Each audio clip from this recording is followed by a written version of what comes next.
আসসালামু আলাইকুম ওরহামতুল্লাহ।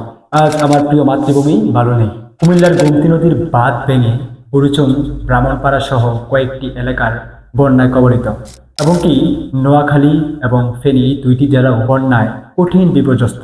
আমরা পূর্বে থেকেই ধারণা করছিলাম এটি একটি ভারত কর্তৃক গভীর চক্রান্ত। ঠিক সেটাই বাস্তবে আমরা আজ প্রকাশ পেয়েছি।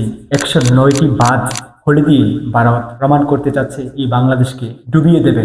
আমরা যদি লক্ষ্য করি 1971 সালে দেশ স্বাধীনতার পর স্বৈরাচার শেখ মুজিব চেয়েছিল এই বাংলাদেশে একনায়কতন্ত্র গঠন করতে, কিন্তু তা সম্ভব হয়নি। পরবর্তীতে তার কন্যা শেখ হাসিনাও চেয়েছিল এই দেশে স্বৈরাচারী একনায়কতন্ত্র গঠন করতে, সম্ভব হয়নি। 52, 71, পরবর্তীতে 24, কোথাও আমাদের হার লেখা নেই।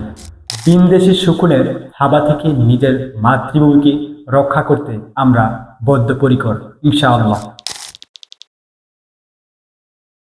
আমরা বাংলাদেশ জামাতে ইসলামী কুমিল্লা মহানগর 13 নং ওয়ার্ড কর্তৃক ত্রাণ বিতরণী কার্যক্রম অংশগ্রহণ করে। সেখানে আমাদের টিম হরিপুর, বাক্সমূল সহ বিভিন্ন এলাকায় আমরা পর্যাপ্ত পরিমাণ ত্রাণ সামগ্রী প্রত্যেকের বাড়িতে বাড়িতে গিয়ে বন্টনের চেষ্টা করি। আমরা দেখেছি অনেক উঁচু বাড়ি, এবং কি দেখেছি বিভিন্ন আশ্রম, এবং কি দেখেছি রাস্তার মধ্যে অনেক অসাধু। আমরা চেষ্টা করেছি সঠিকভাবে বন্টনের জন্য।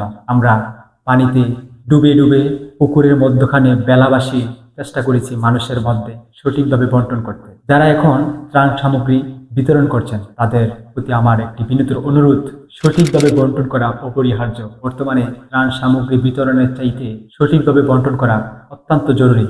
আমরা এই দুর্যোগ মোকাবেলায় সকলে ঐক্যবদ্ধভাবে কাজ করব, ইনশাআল্লাহ।